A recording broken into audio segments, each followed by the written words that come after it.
કલોલ પાલિકાના કોંગ્રેસ ઉમેદવારોને પણ અજ્ઞાત સ્થળે ખસેડવામાં આવ્યા છે। કોંગ્રેસ પક્ષે પોતાના ઉમેદવારોને બચાવવા કવાયત તેજ કરી છે। 20 થી વધુ ઉમેદવારોને સુરક્ષિત સ્થળે લઈ જવામાં આવ્યા છે। ચૂંટણી પહેલા ભાજપની 4 બેઠકો બિનહરીફ થઈ છે। વોર્ડ 8 અને 7ની બેઠકો બિનહરીફ જાહેર થઈ છે। વોર્ડ 5 અને 10માં પણ ભાજપ બિનહરીફ જાહેર થયું છે। ધર્મેન્દ્ર પટેલ અને ભગવતીબેન બિનહરીફ જાહેર થયા છે।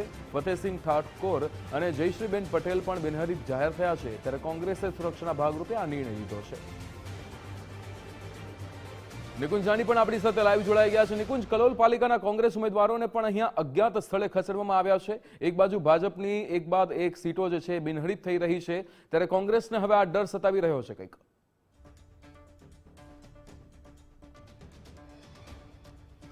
જો આવતીકાલે ઉમેદવારી પરત ખેંચવા માટેનો છેલ્લો દિવસ છે અને આ સંજોગોની અંદર કોંગ્રેસે જેમના પર વિશ્વાસ મૂક્યો છે તેવા ઉમેદવારો આ વિશ્વાસ તોડીને ભાજપ સાથે સંમલિત થઈને પોતાની ઉમેદવારી પરત ન ખેંચી લે તે ડર સાથે કોંગ્રેસ અલગ અલગ સ્થાનિક સ્વરાજની ચૂંટણીની અંદર પોતાના ઉમેદવારોને અજ્ઞાત સ્થળે ખસેડી રહી છે।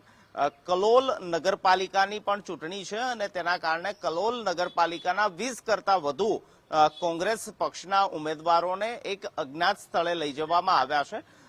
અત્યાર સુધી સામાન્ય રીતે એવું જોવા મળતું હતું કે લોકસભા હોય, વિધાનસભા હોય કે રાજ્યસભા હોય, આ ચૂંટણી દરમિયાન આ પ્રકારના રિસોર્ટ પોલિટિક્સ જોવા મળતું હતું, કેમ્પ લાગતા હતા, પરંતુ હવે સ્થાનિક સ્વરાજની ચૂંટણીની અંદર પણ કોંગ્રેસ પોતાના ઉમેદવારને રાજકીય રીતે સુરક્ષા આપવા માટે આ પ્રકારના કેમ્પ યોજી રહી છે અને તેના જ ભાગરૂપે કલોલના 20 કરતા વધુ કોંગ્રેસ પક્ષના ઉમેદવારોને કોઈ અજ્ઞાત સ્થળે રાજકીય સુરક્ષા આપવા માટે લઈ જવામાં આવ્યા છે। આવતીકાલે ઉમેદવારી ફોર્મ પરત ખેંચવાનો છેલ્લો દિવસ છે। તે દિવસ કેમને કેમ પસાર કરવા માટે કોંગ્રેસ મથી રહી છે।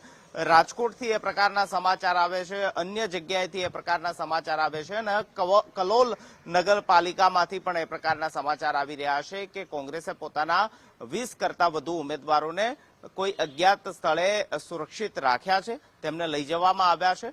મહત્વનું છે કે ચૂંટણી થાય તે પહેલા જ કલોલની અંદર 4 જેટલી સીટો ભાજપની બિનહરીફ થઈ છે, એટલે કે ત્યાં કોઈ સામે પક્ષે કોંગ્રેસ અથવા તો અપક્ષ કોઈ ઉમેદવાર ન મળવાના કારણે વોર્ડ નંબર 5, 7, 8 અને 10 ના ભાજપ પક્ષના જે ઉમેદવાર છે તેવા 4 ઉમેદવારો બિનહરીફ રીતે ચૂંટાઈને આવ્યા છે। ત્યારે વધુ આ પ્રકારનું ગાબડું ન પડે તે માટે કોંગ્રેસ સતર્ક થઈ છે અને પોતાના ઉમેદવારોને યોગ્ય સ્થળે સુરક્ષિત જગ્યાએ રાજકીય સુરક્ષા આપવા માટે તેમને અજ્ઞાત સ્થળે લઈ જવામાં આવ્યા છે। બિલકુલ નિકુંજ, સમગ્ર માહિતી સાથે જોડાવા બદલ આપનો આભાર।